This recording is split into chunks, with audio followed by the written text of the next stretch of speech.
Donc, je m'appelle Julien Mar, je suis apiculteur à Suzay, près des Andelys. Je me suis installé en tant que céréalier il y a une dizaine d'années. Je suis tombé amoureux des abeilles il y a 7 ans maintenant, lorsque j'ai récupéré mon premier essaim d'abeilles sur un pieu de clôture électrique. J'ai alors fabriqué ma première ruche. Maintenant, je m'occupe de 200 ruches et grâce à elle, je produis du miel de saison, du pollen, du nougat et des bougies. C'est de travailler avec le vivant, d'être au contact direct avec la nature. C'est également d'avoir l'opportunité de développer de nouveaux projets au fil des envies. Et dans ce métier, il faut savoir être souple et adaptable parce qu'il y a sans cesse de nouveaux défis à relever. Il faut être assez créatif pour trouver des solutions et continuer à avancer. Les fleurs sont essentielles parce que le miel, c'est du nectar de fleurs qui est concentré. Les fleurs fournissent aux abeilles et aux pollinisateurs en général du nectar et du pollen qui est essentiel à leur survie. Et tout comme nous qui devons manger varié et équilibré, il est important pour les abeilles de pouvoir trouver une diversité de fleurs tout au long de l'année. Et on va parler par exemple des fleurs qui sont cultivées, donc le colza comme on peut voir derrière, des vergers, des pommiers, des fruitiers. On peut retrouver toutes les fleurs dans les jardins des particuliers et les fleurs sauvages qu'on va retrouver en forêt, par exemple les ronces, les tilleuls, les marronniers, qui sont des sources d'alimentation pour les insectes.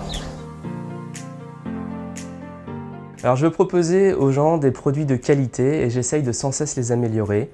Je veux partager avec les clients le goût du terroir et leur expliquer également le rôle important des pollinisateurs. Et c'est pour cela qu'avec ma compagne, nous avons créé une cueillette de fleurs en libre service. Les pollinisateurs sont essentiels à la fructification des fleurs en transportant en fait le pollen de fleur en fleur. Si demain les pollinisateurs disparaissaient, on n'aurait plus comme source d'alimentation que des végétaux qui sont soit fécondés par le vent, soit fécondés tout seuls. Donc schématiquement, on n'aurait plus que des pommes de terre et du blé ou des céréales comme source d'alimentation. L'idée de la cueillette de fleurs est venue des échanges que j'ai pu avoir avec des gens qui voulaient avoir des ruches chez eux pour pouvoir aider la biodiversité. Sauf que d'avoir des ruches, ça demande du matériel, du temps, de la place et un minimum de formation, ce qui n'est pas forcément évident. Et parallèlement à ça, en tant qu'apiculteur, j'ai déjà perdu des ruches à certains moments de l'année où il n'y avait absolument plus rien à butiner.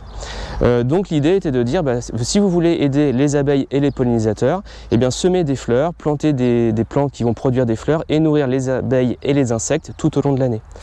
Et donc c'est l'idée de cette cueillette où les gens peuvent venir faire des bouquets, alors soit de fleurs cultivées, soit de fleurs des champs.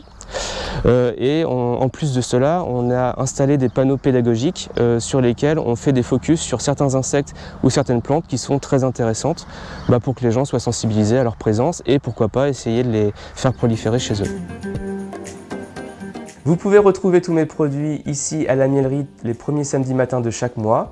Ils sont également disponibles chez des voisins agriculteurs qui ont des magasins à la ferme ou dans des épiceries fines. Et l'ensemble de mes points de vente sont répertoriés sur C'est fait dans l'heure.